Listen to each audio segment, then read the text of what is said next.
Regular polygon വരക്കാനുള്ള inscribe circle മെത്തഡാണ് നമുക്കിന്ന് നോക്കാനുള്ളത്. ഇപ്പോൾ drawing of regular polygon inscribe circle method. അപ്പോൾ ഇതാണ് question. Draw A regular polygon of 6 side hexagon ആണ് വരയ്ക്കാനുള്ളത്. ABCDEF 30 millimetre സൈഡാണ്. അത് ഇൻസ്ക്രൈബ് സർക്കിൾ മെത്തേഡ് ഉപയോഗിച്ചിട്ടാണ് വരക്കേണ്ടത്. അപ്പോൾ ഈ ഒരു മെത്തേഡ് എന്ന് വെച്ചാൽ പോളിഗൺസ് വരക്കാൻ ഉപയോഗിക്കുന്ന മെത്തേഡാണ്. പോളിഗൺസ് എന്ന് വെച്ചാൽ 3ൽ കൂടുതൽ സൈഡ് വരുന്ന ഏതൊരു 2 ഡയമെൻഷണൽ ഫിഗറിനെ നമുക്ക് പോളിഗൺസ് വിളിക്കാം. അപ്പോൾ ഇവിടെ റെഗുലർ പോളിഗൺ ആണ്. റെഗുലർ എന്ന് വെച്ചാൽ എല്ലാ സൈഡും ഈക്വൽ ആയിട്ടുള്ള പോളിഗൺ ആണ്. അപ്പോൾ നമ്മളിവിടെ 6 സൈഡുള്ള ഹെക്സഗൺ ആണ് വരക്കാൻ പോകുന്നത്. അപ്പോൾ അതിൻ്റെ ഹെക്സഗണിൻ്റെ സൈഡ് വരുന്നത് 30 മില്ലിമീറ്റർ ആണ്. അപ്പോൾ ഇതെങ്ങനെ വരക്കാൻ നോക്കാം.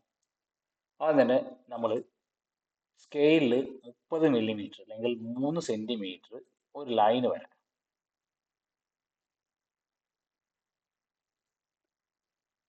ഓക്കെ, അതിനുശേഷം ഇതിനെ നെയിം ചെയ്യാം. AB എന്നാണ് പേര് കൊടുക്കുന്നത്. നെക്സ്റ്റ് ഒരു കോമ്പസ് എടുക്കാം. AB റേഡിയസ് ആയി വരുന്ന രീതിയിൽ, A സെൻറ്ററായി വരുന്ന രീതിയിൽ ഒരു സെമി സർക്കിൾ വരക്കാം. സെമി സർക്കിളിൻ്റെ പ്രത്യേകത അറിയാം, 180 ഡിഗ്രിയാണ് ചുറ്റുമുള്ള ആംഗിൾ. അങ്ങനെ ഒരു സെമി സർക്കിൾ, പകുതി സർക്കിളാണ് വരക്കുന്നത്. എന്നിട്ട് ആ സെമി സർക്കിളിൻ്റെ ഇപ്പം വരച്ചിരിക്കുന്ന സെമി സർക്കിളിൻ്റെ അറ്റവും എയും കൂടി ജോയിൻ ചെയ്തുകൊണ്ട് ഒരു ലൈൻ വരക്കാം. സെമി സർക്കിളും ഇപ്പോൾ വരച്ചിരിക്കുന്ന ലൈനും ജോയിൻ ചെയ്യുന്ന പോയിന്റിനെ നമുക്ക് P എന്ന് മാർക്ക് ചെയ്യാം. ഇനി നമുക്ക് വരയ്ക്കാനുള്ള ഹെക്സഗണാണ്. ഹെക്സഗൺ എന്ന് വെച്ചാൽ 6 സൈഡുള്ള പോളിഗണാണ്. അതുകൊണ്ട് തന്നെ നമ്മളിപ്പോൾ വരച്ചിരിക്കുന്ന ഈ സെമി സർക്കിളിനെ നമുക്ക് 6 ഈക്വൽ പാർട്സുകളായിട്ട് മാറ്റണം. അപ്പോൾ ഈ ഒരു സെമി സർക്കിളിൻ്റെ ചുറ്റുമുള്ള ആംഗിൾ 150 ഡിഗ്രിയാണ്. അപ്പോൾ ഇതിനെ 6 ഈക്വൽ പാർട്സ് ആക്കി മാറ്റാൻ കഴിഞ്ഞാൽ 150 ഡിവൈഡ് ബൈ 6 ചെയ്ത് കഴിഞ്ഞാൽ നമുക്ക് 30 ഡിഗ്രി കിട്ടും. അപ്പോൾ 30 ഡിഗ്രീൻ്റെ ഓരോരോ പാർട്സുകളാക്കി ഈ ഒരു സെമി സർക്കിളിനെ നമ്മൾ ഡിവൈഡ് ചെയ്ത് കഴിഞ്ഞാൽ നമുക്ക് 6 ഈക്വൽ പാർട്സ് കിട്ടും. അപ്പോൾ അതിനാദ്യം നമ്മൾ ഒരു പ്രൊട്രാക്ടർ എടുക്കുക. പ്രൊട്രാക്ടർ എടുത്തിട്ട് സെൻട്രൽ പോയിന്റ്, പ്രൊട്രാക്ടറിൻ്റെ സെൻട്രൽ പോയിന്റ് എയിൽ വെക്കുക. അതിനുശേഷം 30 ഡിഗ്രിയിൽ ഒരു ലൈൻ മാർക്ക് ചെയ്യുക.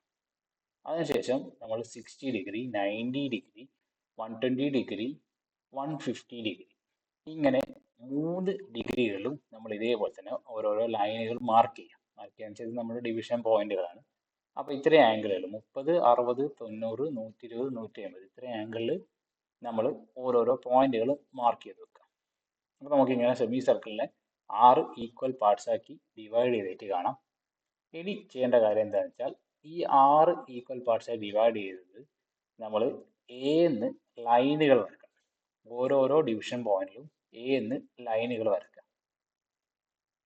അപ്പോൾ ഇത് നമ്മൾ ഓരോരോ ഡിവിഷൻ പോയിന്റിലും എന്ന് ഓരോരോ ലൈൻസ് വരക്കണം. എന്നിട്ട് ഈ കട്ട് ചെയ്തിരിക്കുന്ന പോയിന്റുകളൊക്കെ നമ്മളതിന് ഒരു നമ്പറും ചെയ്യുന്നുണ്ട്. 1, 2, 3, 4, 5. ഇനി നെക്സ്റ്റ് ചെയ്യേണ്ടത് A2 ജോയിൻ ചെയ്യാം. എയും 2ഉം രണ്ടാമത്തെ ഡിവിഷൻ പോയിന്റ് ആയ ലൈനും അത് രണ്ടും ഒന്ന് ജോയിൻ ചെയ്ത് വെക്കാം. ഇനി നമുക്ക് നെക്സ്റ്റ് ചെയ്യാനുള്ളത്, നമുക്ക് അപ്പോൾ 2 ലൈനുകളുണ്ട് ഇവിടെ. A2 എന്നൊരു ലൈനും A2 എന്നൊരു ലൈനും A2B എന്നുള്ളൊരു ലൈനും, അല്ലെങ്കിൽ AB ഒരു ലൈനും A2 ഒരു ലൈനും. ഇനി A2ഉം ABൻ്റെയും പെർപെൻഡിക്കുലർ ബൈസെക്ടർ ആണ് വരക്കേണ്ടത്. അപ്പോൾ പെർപെൻഡിക്കുലർ ബൈസെക്ടർ വരക്കുന്നത് നമ്മൾ കഴിഞ്ഞ ക്ലാസ്സിൽ വരച്ചിട്ടുണ്ട്, എൻ്റെ വീഡിയോ ഉണ്ട്. അപ്പോൾ അത് അറിയില്ലെങ്കിൽ അത് നോക്കി വരച്ച് പഠിച്ചിട്ട് വേണം വരാൻ. അപ്പോൾ AB എന്ന ലൈനിൻ്റെ പെർപെൻഡിക്കുലർ ബൈസെക്ടർ വരക്കാം. അപ്പോൾ അതിൻ്റെ മെത്തേഡ് ഞാൻ ഇവിടെ പറയുന്നില്ല. പെർപെൻഡിക്കുലർ ബൈസെക്ടർ തന്നെ പകുതി കൂടുതൽ എടുത്തിട്ട് ആർക്ക് കട്ടിയിട്ടാണ് വരക്കുന്നത്. AB എന്ന ലൈനിൻ്റെ പെർപെൻഡിക്കുലർ ബൈസെക്ടറും A2 എന്ന ലൈനിൻ്റെ പെർപെൻഡിക്കുലർ ബൈസെക്ടറും വരക്കാം. അപ്പോൾ ഇത് രണ്ടും വരച്ചു കഴിഞ്ഞാൽ ഈ 2 ലൈനുകൾ, ഈ 2 പെർപെൻഡിക്കുലർ ബൈസെക്ടറും വരച്ച് കഴിഞ്ഞാൽ മീറ്റ് ചെയ്യുന്ന ഒരു പോയിന്റ് ഉണ്ട്. ആ പോയിന്റിനെ നമ്മൾ O എന്ന് മാർക്ക് ചെയ്യണം. ഇനി നമ്മൾ എന്ത് ചെയ്യുന്നത് വെച്ചാൽ കോമ്പസ് എടുക്കാം. കോമ്പസിൽ AO റേഡിയസ് ആക്കി എടുക്കാം. ഈ കാണുന്ന പോലെ AO കോമ്പസിൽ റേഡിയസ് ആക്കി എടുത്തിട്ട് O സെൻറ്റർ ആക്കി വെച്ചുകൊണ്ട് AO റേഡിയസിൽ ഒരു ഫുൾ സർക്കിൾ വരക്കണം. അപ്പോൾ ഈ സർക്കിൾ നിങ്ങൾക്ക് നോക്കിയാൽ കാണാം, ഇവിടെയല്ല ഈ ഒരു 2 എന്ന പോയിന്റിലും B എന്ന പോയിന്റിലും ടച്ച് ചെയ്യും. സാധാരണ നമ്മളിപ്പോൾ വരച്ചിരിക്കുന്ന ലൈൻ അങ്ങനെ ടച്ച് ചെയ്യും, കാരണം ഇത് നമ്മുടെ ഹെക്സഗണിൻ്റെ 2 സൈഡുകളാണ്. അപ്പോൾ അങ്ങനെ ടച്ച് ചെയ്തിട്ടുണ്ട്. ഇനി നമ്മൾ കോമ്പസ് എടുക്കുക. ഇനി കോമ്പസ് എടുത്തിട്ട് കോമ്പസിൽ AB എന്ന അളവ് കോമ്പസിൽ എടുക്കുക. അതാണ് ഹെക്സഗണിൻ്റെ ഒരു സൈഡ് AB. ഇനി എന്ത് ചെയ്യണമെന്ന് വെച്ചാൽ നമ്മളിപ്പോൾ വരച്ചിരിക്കുന്ന സർക്കിളിൽ AB റേഡിയസ് ഉള്ള കോമ്പസ് B എന്ന പോയിന്റിൽ കോമ്പസ് വെച്ചുകൊണ്ട് നമ്മളിപ്പോൾ വരച്ചിരിക്കുന്ന സർക്കിളിൽ ഒരു ആർക്ക് കട്ട് ചെയ്യാം. അതിൽ എന്നിട്ട് C എന്ന് മാർക്ക് ചെയ്യാം. ഇതേ പരിപാടി തന്നെ വീണ്ടും തുടരുക എന്ന് പറഞ്ഞാൽ AB റേഡിയസ് എടുത്ത അതേ കോമ്പസ് തന്നെ സിയിലാണ് ഇനി കോമ്പസ് വെക്കേണ്ടത്. എന്നിട്ട് നമ്മൾ വീണ്ടും ഈ സർക്കിളിൽ ആർക്ക് കട്ട് ചെയ്യാം. ആ പോയിന്റിനെ D എന്ന് മാർക്ക് ചെയ്യാം.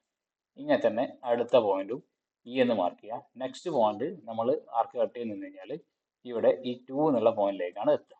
അപ്പോൾ അത് പിന്നെ രണ്ടാമത് കട്ട് ചെയ്യേണ്ട കാര്യമില്ല. അപ്പോൾ ഇത്രയും പോയിന്റുകൾ കട്ട് ചെയ്യുക. അതിനുശേഷം നമ്മൾ BC ഒരു സ്കെയിലും പെൻസിലും ഉപയോഗിച്ചിട്ട് ജോയിൻ ചെയ്യാം. ഇതേ മെത്തേഡ് തന്നെ എന്ത് ചെയ്യാം, CD, DE and E2 join ചെയ്ത് കഴിഞ്ഞാൽ നമ്മുടെ റെഗുലർ ഹെക്സഗൺ ഇവിടെയായി. അപ്പോൾ ഇതാണ് ഇൻസ്ക്രൈബ് സർക്കിൾ മെത്തേഡ് എന്ന് പറഞ്ഞാൽ ഒരു സർക്കിൾ വരച്ച് അതിൻ്റെ ഉള്ളിലാണ് ഹെക്സഗണെ നമ്മൾ ഉൾക്കൊള്ളിച്ചിരിക്കുന്നത്. ഇതാണ് ഇൻസ്ക്രൈബ് സർക്കിൾ മെത്തേഡ് കൊണ്ട് ഉദ്ദേശിക്കുന്നത്. അപ്പോൾ ഈ മെത്തേഡിലാണ് നമുക്ക് ഈ മെത്തേഡിൽ ഏതൊരു പോളിഗണും വരക്കാം. എത്ര സൈഡിലെ പോളിഗൺ, ഇപ്പോൾ ഇവിടെ 6 സൈഡിൻ്റെ പകരം 5 സൈഡിലുള്ള പോളിഗണാണ് വരക്കേണ്ടിയിരുന്നെങ്കിൽ നമ്മൾ ഇവിടെയുള്ള ഈ സെമി സർക്കിളിനെ 6 കഷ്ണമാക്കുന്നതിന് പകരം 5 കഷ്ണമാക്കിയിട്ട് ഇതേ പരിപാടി തുടരണം. ഇനി 7 സൈഡിലെ പോളിഗൺ ആണെങ്കിൽ ഈ സെമി സർക്കിൾ നമ്മൾ 7 കഷ്ണമാക്കിയിട്ടാണ് ഡിവൈഡ് ചെയ്തത്. അപ്പോൾ ഈ ഒരു പ്രോസസ്സിൽ റെഗുലർ ഹെക്സഗൺ അല്ലെങ്കിൽ റെഗുലർ പോളിഗൺ വരക്കുന്ന മെത്തേഡിനെയാണ് ഇൻസ്ക്രൈബ് സർക്കിൾ മെത്തേഡ് എന്ന് വിളിക്കുന്നത്.